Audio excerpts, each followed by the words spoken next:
And it is working. Great, great, great. Okay, well, welcome everybody. I'm Aurora Dawn Campbell, your host as usual for this weekly 30-minute Ask Me Anything About Accreditation. And for those of you who think of us as your guilty pleasure, you'll know we don't get a huge amount of questions, but we do get some lovely comments about that was really interesting. And I know today's going to be no exception, because I must admit, I kind of thought it myself when I met Leah. I thought, how can you be a fertility coach or a menopause coach? Never heard of that. So it's a really unique situation. So welcome, Leah. Thank you so much. I'm delighted to be here. Always open and happy to have the chats. So Well, we like a good natter, don't we? we do. We do indeed. So let me just set the scene and then I'll introduce you properly, Leah. So this 30-minute session is called Ask Us Anything About Accreditation. And of course, it could be that it's a member of the public thinking, oh, I'd like to add coaching or mentoring to my skill set. How do I do that? And if you're particularly interested in the areas that Leah is an expert in, as I say, menopause and fertility, and you want to niche, then obviously she's the best person to ask those questions. Or you might be thinking, how do I work with a coach or mentor? How is that going to help me achieve my 2025 New Year resolutions? Because we're nearer to 2025 than we were to the resolutions of 2024. But it's never too late. If you've still got a list that you haven't achieved by the end of the year, then we coaches can help you do that. Or maybe you're a training provider, again, like Leah. She's got a training academy, which is accredited by the IAPC&M. And if you're thinking, how is accreditation going to help you attract students? There's a lot of competition out there all around the world, particularly since COVID, when courses are online. How do you attract high-paying students? And how is accreditation going to help you do that? Then we can answer those questions. So that's kind of our audience, Leah. And of course, there's coaches out there who say, well, what is accreditation? Why do I need to become accredited? I've been coaching for years. It's an unregulated market. So your opinions on why it was important to you will be quite interesting later. But that's kind of the audience. So let me introduce you to the lovely Leah Fitzgerald. Leah and I have had many very entertaining conversations in the year or so since we met. Leah is the founder and CEO of Women's Health Network. She's a fellow of our institute, so that's the highest accreditation level you can have as a coach and mentor.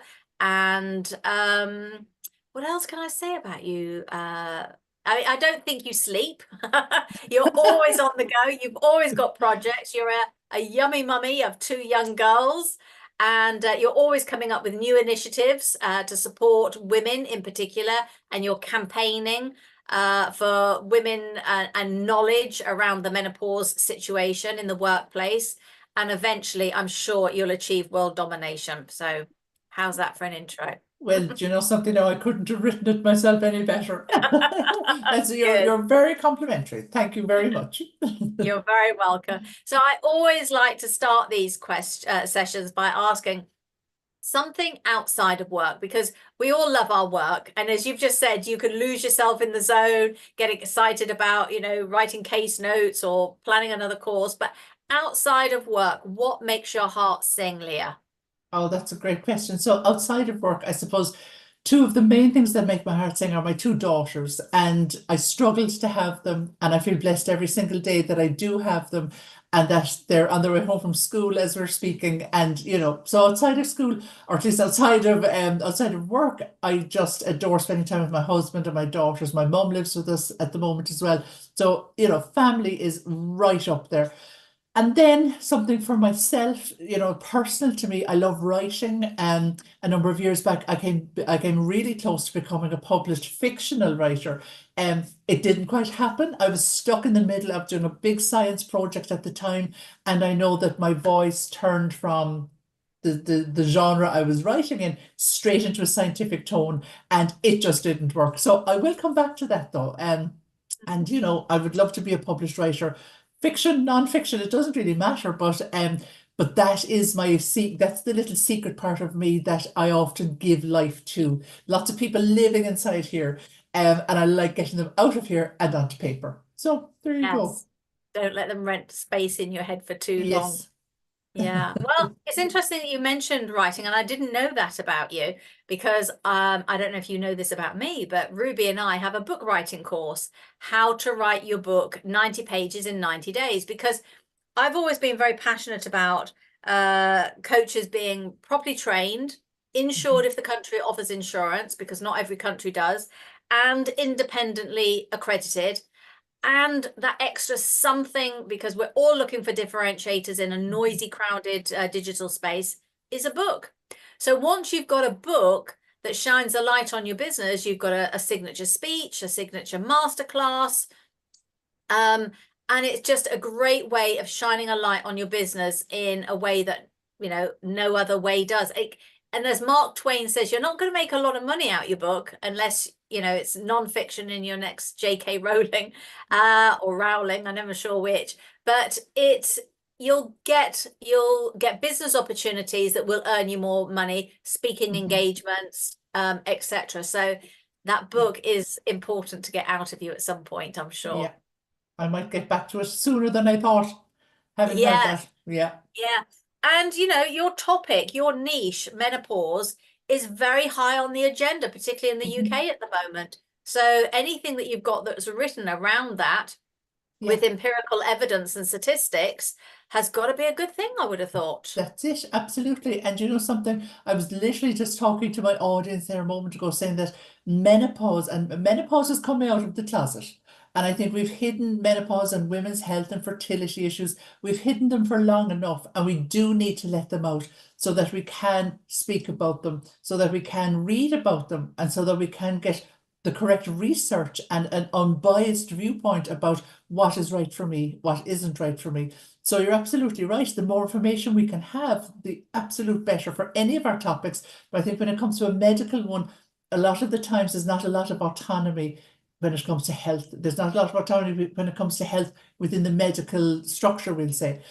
So I think the more we can arm ourselves with information and the more that we can give ourselves, those nuggets of advice to ourselves, with those nuggets of knowledge, and bring them, maybe, if you're visiting a consultant or your GP, to bring those nuggets with you that you've read from a really reputable source to get better answers for your situation, is just what we should all be doing. Yeah, I mean, knowledge is power, and power is freedom.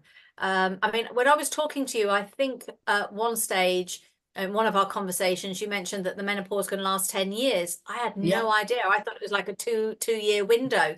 No, and you know something, and I truly believe, and again, this is something I was talking about last week. I'm going to do some research on this. That yes, so you're in the perimenopausal stage for about 10 years. It will differ, of course, like everything differs between all of us, but we'll just take that we're talking approximately 10 years.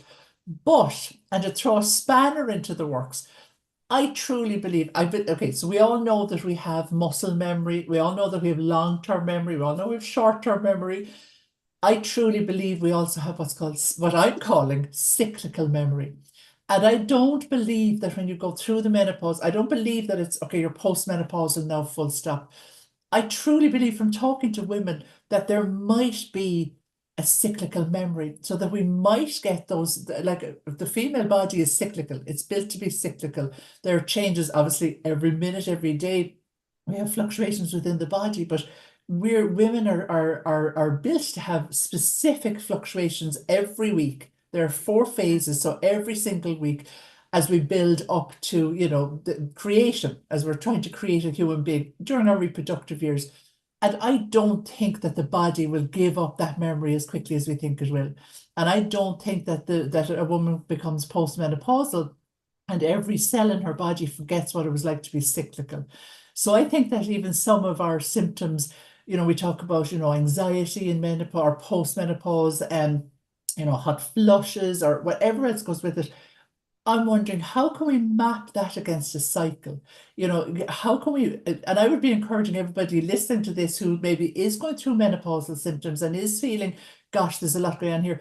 Map it. I always say keep a food, because I'm a nutritionist, and keep a mood diary. And for this, I'd say keep a mood diary and ask yourself, what are my symptoms looking like throughout the month? And is there a pattern? And could that pattern be cyclical? Could that be the memory of reproductive cyclical movement, we'll say? So, and listen, I could start talking about this all day, but I think it's so important for us to have knowledge, to look at our bodies, to listen to our bodies, and not be told, well, actually, no, this happens for everybody. We're all outliers in something. And maybe your experience with menopause, perimenopause, postmenopause, that 10 years of perimenopause, menopause is when your periods stop for 12 months. You're in menopause during that stopping stage. Postmenopause is after that 12 months. But don't feel that your body, yes, of course our bodies are going to change, but I would actually invite everyone to look at what might be staying the same. Because sometimes we can feel a little bit afraid of, and postmenopausal, now what does that mean? Maybe it just means that there's a different rhythm going on within your body. So I'd invite everyone to have a think about that, to be honest. So Yeah, that's really interesting, and that makes sense when you think that drugs stay in the body for 7 years. It's 7 years to get the drugs out of your system because it's at a cellular level everywhere, and it takes that long for the liver to recycle everything and get drugs out of the body. So I think that makes sense. And until you had said that, it could be a decade long or even slightly longer. I'm starting to think, well, maybe I've got menopause brain because this last mhm. 12 months or maybe 18 months, my brain feels quite scrambled. My friend's having a baby and she talks about her baby brain. I'm saying I've got menopause brain because I just hadn't attributed it to the fact that the hormones are still going through some change. That's it. It could And be as that. well, you find estrogen receptors all over the body. And estrogen isn't just created within the ovaries, which is what we would always have thought, where's your estrogen coming from? Oh, the ovaries. Well, actually, no, there are other sites of estrogen synthesis all the way throughout the body. So when estrogen is now much, much lower than it had been, then of course you would expect to see some form of change, a change of function. I always say to my students, physiology informs function. So if there's something there physiologically, that means that there's a function in the face of that. And if there are receptors for estrogen in the brain, and estrogen during our wonderful reproductive years, we have plenty of this estrogen sits into these receptors, and there's a function then happens, clear thought, clarity, great creativity in the first 2 weeks of the cycle. And that's all thanks to estrogen. So when those receptors are still there, there's no estrogen sitting into it. So of course you're not going to have that clarity. Of course, there's going to be a change in function. And it's about educating about that. It's about saying, no, you're not going mad. No, you're not, unless you have a medical diagnosis. No, this isn't dementia, again, unless there's a medical diagnosis. But let me teach you and educate you and support you to understand estrogen in the brain. And then that'll help you loop everything together and come back around to say, well, actually, this might be one of the drivers of my symptom. So I think you're right. So this foggy brain, this baby brain, and it's funny you say that because actually, when you're talking about the liver, any woman who has been pregnant, cells of the baby live in her forever. So there's always a part of your child with you. So which I think is absolutely beautiful. So so yeah, once we educate and understand, then things like what's wrong with me? I've got this baby brain, I've got this foggy brain. There's an explanation behind that, and that alone is empowering. Yeah, that's really useful because I've got another friend who is perimenopausal. She's having a really tough time. She said her body hurts, her brain has completely scrambled. She's pernicious anemia, but the pain and the fatigue is really overwhelming and causing depression. Yeah, And I think it's all hormones. you're absolutely right. And it's funny when you say it's causing depression, and you find that a lot of women at this stage of life, that they're now looking at work and saying, can I go to work because I'm feeling depressed, or can I support my family because there's this anxiety creeping in, there's this depression creeping in, there's this horrific, oh, I beg your pardon, I had that muted until my daughter rang me a moment ago, so I beg your pardon. So you know all of these symptoms, and then we're saying to ourselves, okay, I don't know where to get for help from. I don't know if I'm right in thinking that I have depression or anxiety. I have these pains all over my body. What's going on? I remember saying to myself and my husband that about 18 months ago, I felt like the Tin Man had invaded my body because I couldn't move it and everything was painful. And that's an awful situation to be in, but there are things that we can do that can buffer that. And my pain is now gone, thank God. Um, because I actioned, supports for myself. But it's really, that's a long time. 10 years is a long time to be in a perimenopausal state when you're in pain, when you can't sleep because or you're exhausted because either you're just exhausted because we have mitochondria in our cells who create energy for us, and maybe, you're just not encouraging your mitochondria, or maybe your mitochondrial health is compromised, not in a diseased state, but that maybe we don't have enough ingredients to produce these molecules of energy.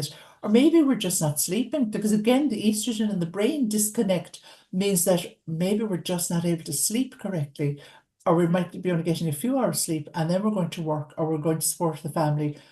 And of course, we're tired, and now we're in pain as well, and now we're feeling anxious or depressed on top of it. And it Yeah. doesn't have to be like that. Yeah. Who would come back as a woman? Well, do you know what? I would, because once I'm finished my mission, as you said, all women are going to be fine when it comes to their health. Yeah. So I wouldn't Well, mind you going back. said about information. I mean, this is just a little thing that I remember reading that borage oil was really good for particularly nighttime flushes. So I told my friend this, and I said, I'm pretty sure I struggled for about 2 years, came across this oil, and it went within 2 days. And now she's had the same experience. 2 or 3 days later, the hot flushes have completely gone. I've told two people that, and they've said, wow, it really does work. So again, it's just knowledge is power. You've got to keep That's it. reading and do what Yeah. resonates with you. Yeah, exactly. And and it's so important to have an unbiased view of the knowledge. It's so important to have to see what the research is saying. It's so important to stay safe. Often you will have people who've been told ABC and then will say, this is great, this is for me, and actually maybe it's not for me. Um, but when you get something like that, when you get something like what you've just described to us there now, and you're like, oh my goodness, why didn't somebody tell me about this 6 months ago, 6 years ago? So I could have Yeah. taken it and could have eased all of this. So for women to be able to share this information with each other, there are people watching now that are going out to buy their borage, and I mean, brilliant. And they might be sending you a message saying, my hot flushes are gone. That 3 seconds of information might change Yeah. everything. Yes, yeah. So how did you even get into this as a niche? Because as I said, when I met you, I'd never heard of a fertility or a menopause coach. You're a specialist at both ends of the spectrum. But That's, what was yeah. your journey, Leah? So I suppose my journey began that I was working in, I suppose I was working in women's health since 2005. Okay. I trained as a naturopath, trained as an acupuncturist, I'm a nutritionist, functional medicine practitioner, all of Wow. that. And then I was lecturing, so I was teaching, and I always loved teaching, and I had a clinic. And then I was diagnosed with the fertility challenge. I don't particularly like the word infertility, so I would usually call it a fertility challenge. So I was diagnosed with issues in her that meant that I wasn't going to get pregnant naturally. And I went through a barrage of tests and treatments before that to figure out what was going on. And actually, they weren't pleasant. Some of them were exceptionally unpleasant because of what it was with myself. Both of my tubes were blocked because of internal issues that happened, compliments of a car crash. When I was very small. So my internal terrain wasn't the best, and it certainly wasn't going to help get me pregnant. So I went through a number of tests and stuff, and I remember thinking, I should know everything here. I haven't a clue. I'm completely blindsided by all the information that has been given to me. I have no idea how to give myself injections now that I'm going down the route of IVF. They're putting me through tests I don't understand. I'm trying to buy baby stuff now and I still don't understand it. And in my late 30s, I'm starting to feel stupid about everything. And on and on and on. And every single layer made that fertility challenge more and more challenging and more upsetting. And I remember when my eldest girl, Kate, was born, I remember sitting with her on my chest. She was teeny. And I remember thinking, no, I cannot let any other woman go through a challenge and a journey of any form like this without being armed with information. And I need someone to support the emotions. We need to support the emotional side of these journeys, because the emotional side for me was huge. It was all medical, and I was treated from the belly button down, full stop.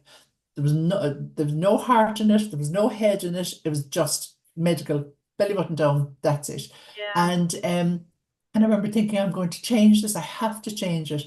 And I dug deeper and deeper into why I want to change it. And I suppose up from that, and I say this to all my students, I don't hide it. There was a great deal of anger within me from what I was being made face, and what I'd been put through, some of the stuff which was quite violating, and there was no warning about it. And actually, what I had gone through was really easy compared to what some other women go through. You should hear some of the stories of my students. Mm. I mean, unbelievably strong women, and I remember thinking, right, okay, I'm going to have to correct this, but I didn't know how. And I was, in clinic, and all my clinic programs, I was getting such wonderful success. I remember one day ringing my mum, and I was really upset, and she was like, why are you so upset? And I said, another one of my clients has gotten pregnant, and I'm feeling overwhelmed that all these women are getting pregnant. And I'm so delighted, and I'm so despairing at the same time that there are other women out there who don't have this information. And then some of my students from college I was working with kept asking me to mentor them and teach them. And I was like, no, no, no, because I don't have time. And then one day I just went, that's actually where your heart lies. You have to develop and create something. And so I said, right, I'm going to create this program. I'm going to teach nutritionists and functional medicine practitioners everything they need to know about support and fertility. And then that was fine. But then people who were talking to me were not the functional medicine practitioners, not the nutritionists.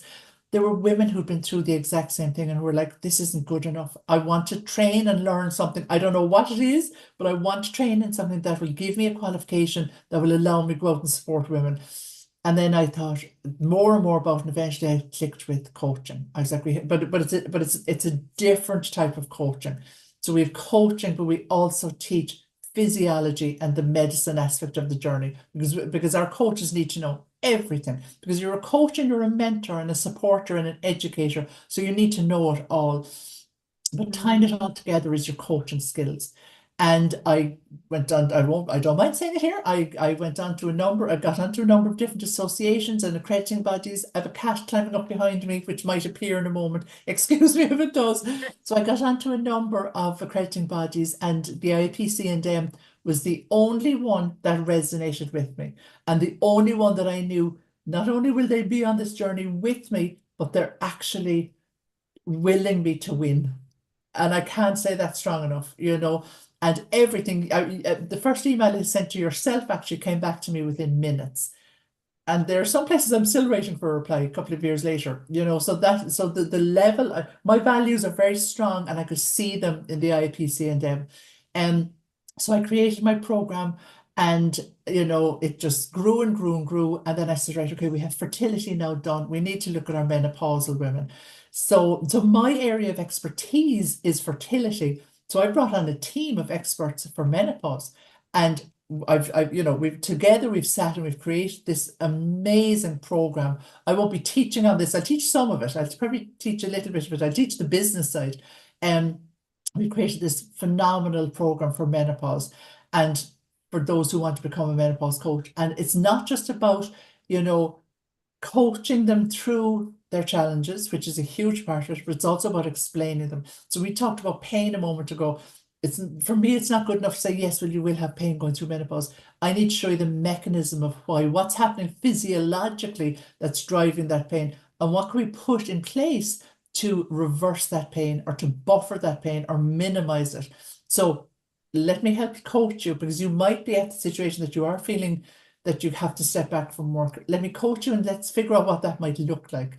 But let me also take a handle on your symptoms and support you with them. And let me also give you tools to speak with your medical team if you feel you're not being heard, if you feel you don't understand something. Let me coach you to give you the tools. Let me coach you to help you pull the tools out from within yourself with regards to having the ability to talk to the medical side, and understanding all the medications and any tests that might be put in place. We teach you all of that. So it's a wraparound service. We want to wrap this full 360 support around our clients, and we teach that. And it goes on and on. I mean, at the moment now we're looking at coaching skills for women's health practitioners, and it goes on and on. And we probably won't stop until we feel that we've really supported female health and the ability for the female to be able to ask for that help and advocate for themselves. And those soft skills of coaching are what really pulls that out of the person. So we coach, we teach, we mentor all our students, and we bring it all together as one big package so they can coach, teach, and mentor their clients. So that's it. So that's where it began. And I don't see any, as you say, do I sleep? Well, menopausally, not a lot. But you know what? I think we deserve, as women, we deserve a lot more than, I suppose, what we can get when it comes to the medical system. A lot of the times women's needs are ignored. It takes 10 years to be diagnosed with endometriosis, which can be a debilitating disease for women. Why is that taking 10 years? Why is it not being taken seriously? So these are the questions that, as the CEO of Women's Health Network, I ask, and then we train other practitioners to support these women who need help. So it's fascinating. I learn something new every time I speak to you, and it just fills me with hope that there's going to be enough people who will pick up that chalice and or that mantle and share your message. So in an undiluted way, because that's one of the problems for solopreneurs who are running an academy, that their people will go off and put their own slant on things, and you actually want the message to say very pure. And you can do that. That's one of the benefits of accreditation, actually, is you get your team accredited and they stick to your message, as opposed to being licensees that can just go off and do their own thing and then start diluting it, for want of a better word. So we really need a lot of advocates to be out there banging the drum, because this has been going on for decades, that women have struggled. Women in their 40s and 50s have given up good jobs that they've worked all their life for, because they suddenly feel burnt out, fatigued, confused. They lost trust in themselves, their mind and their body. And actually what they need is some TLC, a break, a sabbatical, and then to come back once they've got themselves sorted out. But they don't. You're right. We're losing expertise in the workplace because of a lack of understanding, not just with women, but with men as well. That's it. You're absolutely right. And one of our key things is that we want to talk with businesses, and we teach our coaches about group coaching for the menopause clients, because they might see women in groups. We also teach them about, okay, what are the responsibilities of the workplace when they're working with women who are going through menopause? What are their responsibilities? So that then they can arm their clients with information about, about the I suppose the care, the duty of care an employer has to its employee. And if you're struggling going through menopause, there's a duty of care there for your whoever employs you. So again, that's empowering a woman to say, well, actually, that is right. And I can go to my employer and say, look, and we have loads of plans with regards to talking to employers and, getting them to become, I suppose, advocates for women going through menopause, and not forgetting, as you said, that these women have such a massive amount of information and knowledge. And if we're allowing them leave the workforce instead of supporting them, you're losing all of that knowledge. You're losing all of that expertise. And, if a woman is 50, we'd say going through menopause, she has, decades of knowledge, decades of experience. We can't just allow that to be thrown away. We have to support her to continue. She has another 20 years more or less of work ahead of her, of which she is entitled to. Yeah, exactly. As you say, she's entitled to make that choice. Does she want to continue and mentor the younger generation and continue being an asset in the business, or step back? Yeah. I was just thinking of something, and it's just menopause brain. It's gone. There you go. It happens all the time. I'm totally laissez-faire about it. I don't stress about it. Oh, you're right. It's important to come back. There you go. So, you're dead right. Yeah. So you're going to have to write your book and have lots of advocates. Oh, I know what it was. We're planning our first HR conference. And actually, I think we've missed, well, we haven't missed because it's not happened. We're just at the planning stage, but we'd overlooked this area, and perhaps you'll be one of our speakers I when love we it. get Yeah. HR managers on Sign this me up. conference. Yes, Sign I'm going me to up. make a note of that. Brilliant. I'm also going to send you a song on WhatsApp. I think it's called I Love My Body by Brenda someone.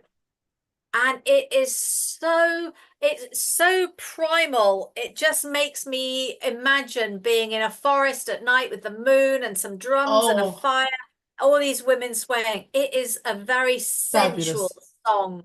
And I Please sent send it it. to all my girlfriends when the moment arrives, and I think they'd love this too. Um, Brilliant.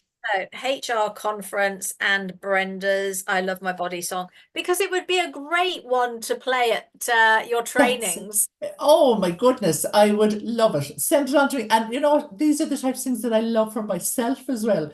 And then, as you say, just share it with other women. We're all, Yeah. I mean, as you say, it's a sensual song. I suppose when you think about women, we're very nurturing.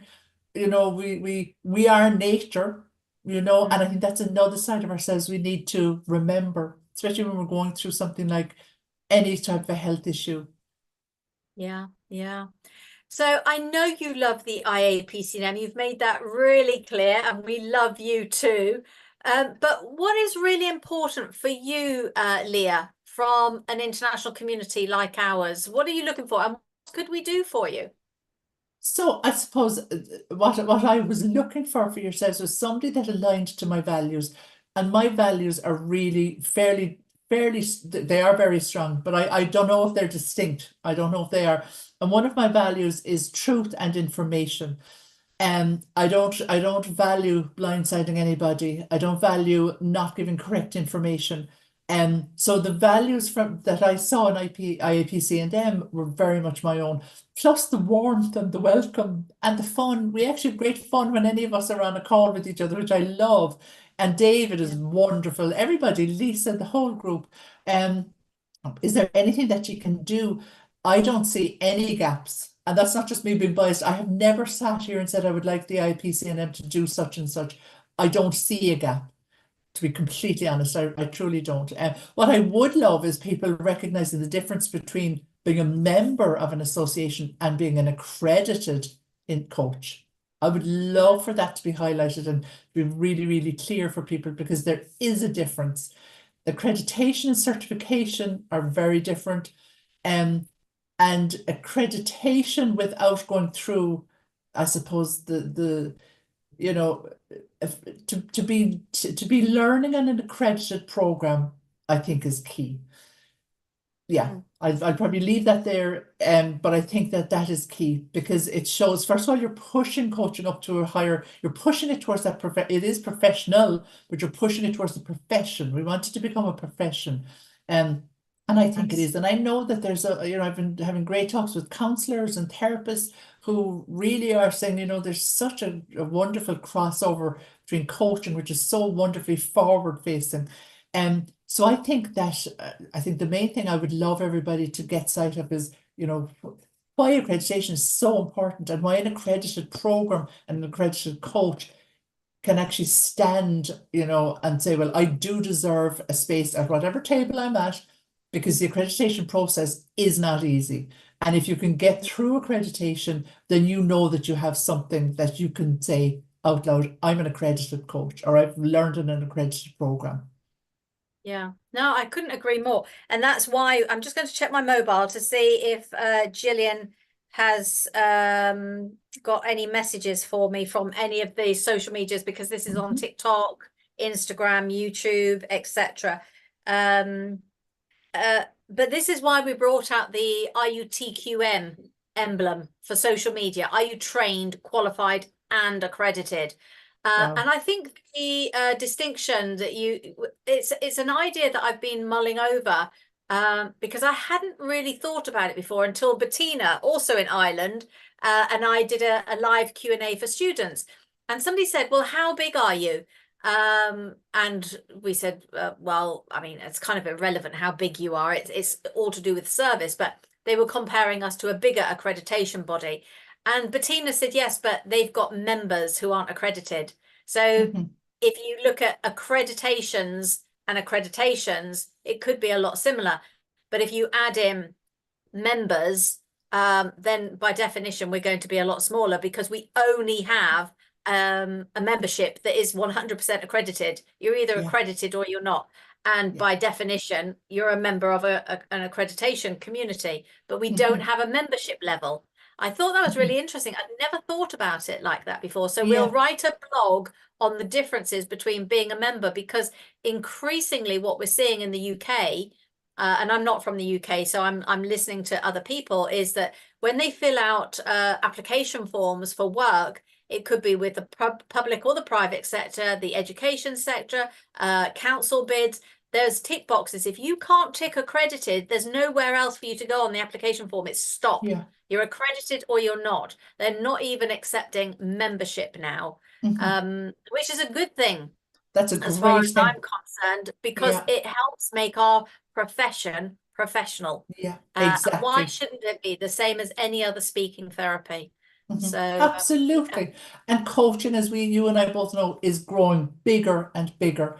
And the ultimate would be to make sure that all coaches are completely accredited and trained to a very high level.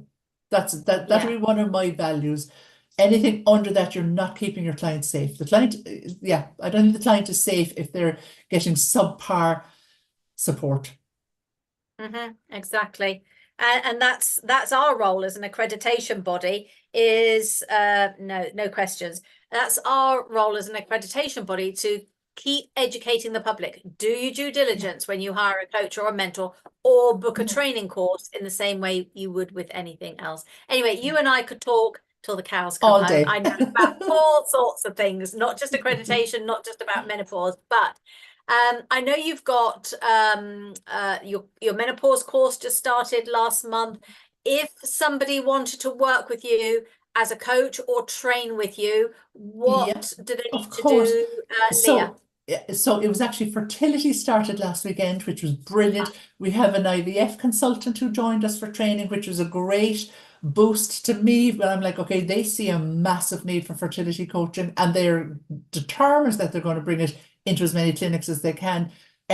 Menopause is starting in February. We were going to start in January, but I said, you know what, let's give people a chance to breathe after Christmas, because that first weekend in February or in December is what I had put in. So we're starting in February. So anybody can join at any stage, even if you hadn't joined last week for our start of our 12-month training for fertility, you can still join. We have a number of natural joining stages throughout the year, because we had people sitting on the wait list for 6 months this last row, and it's just too long for people. But they all waited, but I felt guilty.